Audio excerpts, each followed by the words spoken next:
So I made a video previously talking about the 3 reasons why I think Errol Spence could potentially beat Terrence Crawford, and the 3 reasons that I listed, I believe I've got it linked on this video, is that I believe that Errol Spence is the bigger fighter as he started his career at welterweight, while Terrence Crawford started his career at the super featherweight lightweight limit.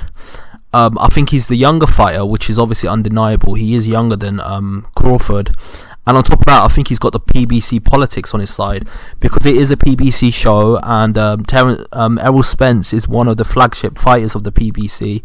They're going to do everything in their power to give him preferential judging. Like, he literally, the same person that judged the Kambosos fight with Matt Hughes, or whatever the guy's name is, the guy he fought, that's the same judge that's going to be judging this fight. So there could be some, I'm not saying anything that's going to get me sued, but there could allegedly be some brown envelopes that get passed around. So because of that reason, because of the politics is on his side, he's the bigger fighter and he's younger as well. They're the 3 reasons why I think Errol Spence has a legitimate chance of beating Terrence Crawford, because of them 3 reasons. Now, just to be fair and on the other side, and to be impartial and to be unbiased, I'm going to give now 3 reasons why I think Terrence Crawford can beat Errol Spence. So just to list these 3 reasons, I'm just going to say it how it is. The reason why I think the 3 reasons why I think Crawford can actually beat Spence, there's actually 3 reasons. First of all, I think he's a better puncher. Now, don't get it twisted, I'm not saying Spence doesn't hit hard. He does hit hard, but I don't think he's got the concussive punching power that Crawford has. Crawford is one of the most underrated punchers in boxing. When people talk about Crawford, when people talk about punchers in boxing, they rightly mention Inoue, they rightly mention, back in the day they used to mention Golovkin, Kovalev, but for some reason Crawford just slips through the net. They never mention him as a puncher, even though in his last 12 fights or 11 fights, I think in his last 10 or 11, 12 fights, he's knocked out more than 11 people consecutively.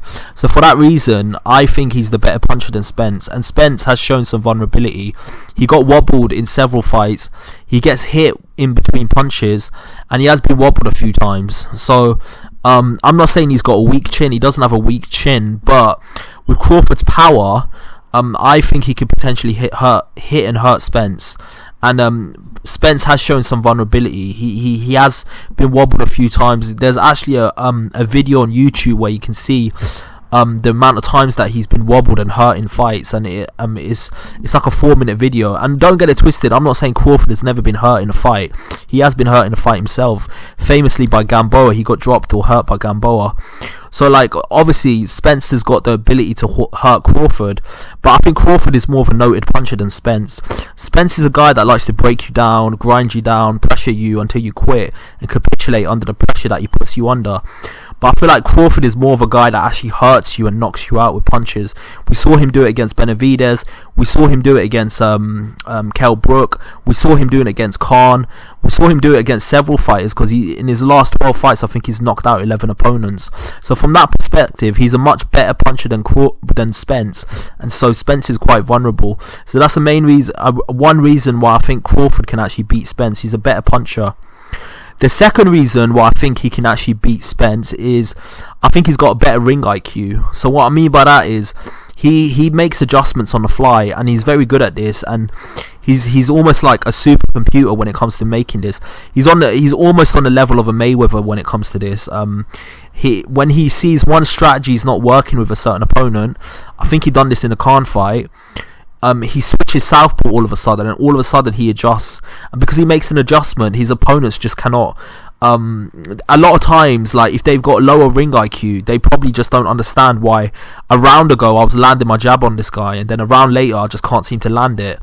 Or that he will switch stances, he will start to pressure you, or he will lay off the pressure and start boxing you. And fighters with a lower ring IQ just cannot figure out what's happened. Like, what's happened to the distance where this guy is now landing shots on me, when a round ago I was landing shots on him, but I can't seem to land them shots on him. The reason is because of his high ring IQ and his ability to adjust in fights. A lot of his fighters, they just don't have the same ring IQ that Crawford has, and that doesn't necessarily mean that they've got a low ring IQ. Errol Spence has got a relatively high ring IQ, but it's not as high as Crawford's. Crawford has probably got one of the best ring IQs in boxing at this point in time. He makes multiple adjustments in fights, and he knows how to adjust at the right time. He knows what to do. He knows when to do it. He knows when to switch southpaw. He knows when to be orthodox. He just has a superior game plan when it comes to, like, he's very good at noticing tells in fighters. Like, he notices when if I land this punch, this fighter dips the other way, so I'm going to land this punch and turn southpaw and throw a left hook from the southpaw start, throw a right hook from the southpaw stance, and I can hit him. Stuff like that, you can't really teach that. Like, you either got it or you don't. There's certain fighters that are very good. Like, for example, Khan, he's a very athletic fighter, but he didn't have the ring IQ that Mayweather had. He was more athletic than Mayweather, but he didn't have the ring IQ that Mayweather had. Another example is Zab Judah, very athletically gifted, but he never had the ring IQ that Floyd Mayweather had, and the list goes on and on. So there's fighters that were a lot faster, stronger, bigger than Bernard Hopkins. They didn't have the ring IQ that Hopkins had, so Hopkins beat a lot of these fighters. And I think it's the same with Crawford. Crawford is going in there against Spence. Spence is younger. Spence is bigger. Spence has got the PBC politics on his side. But he doesn't have the ring IQ that Crawford has. So Crawford's ability to adjust and see the whole ring. So he can see the wood in between the trees. He can see the bigger picture. He can see, if I do this at this point, a couple rounds down the... rounds down the fight, I'm going to be able to catch him. And he done the same thing to Sean Porter. He managed to stop him in the last round. He made an adjustment and he managed to stop him. So his superior ring IQ just gives Crawford a bit of an edge, especially in that department. Like, let's be real, like, Errol Spence is generally a fighter that grinds you down. He's quite one pace. He doesn't have multiple levels in his game the way Crawford does. So because of that reason, I think he's got a better ring IQ and he can adjust better. So that's another reason why I think that Crawford could potentially beat Spence. There's two reasons that I've listed so far. He's a better puncher than Spence and he's got a better ring IQ. Now there's a third reason, and this third reason is somewhat similar to a ring IQ. It's connected to it, but not so much. So what I can say is, because he's got a better ring IQ, okay, he's also very versatile. So because he can notice, okay, this strategy is not working, what should I do? Okay, what I'm going to do is, instead of boxing this guy from long range, I'm going to go into mid range, I'm going to go short range, and he's got the versatility to do that. Now, don't get it twisted, you can have a very good ring IQ, but that doesn't necessarily mean you can be versatile and fight and be as multifaceted the way Crawford is. I could give you an example. Floyd Mayweather's got very good ring IQ and he knows when to do the right thing, but he doesn't have the ability to fight southpaw the way Crawford does. So just because you've got the ring IQ, it does not mean that you've got the ability to fight the right way you're supposed to fight, to make the best use of that ring IQ in terms of implementing a strategy or tactic that can work and help you beat your opponent. For example, Mayweather's not the best inside fighter, so he might have the ring IQ to notice, okay, this opponent, he's taller than me, he's got bigger reach than me, the only way for me to beat him is to go on the inside. He might know that in terms of his ring IQ, like, know that that's what you should do, but he's not as versatile as other fighters that have the ability to fight inside, so it might put him in a vulnerable position if he can do that.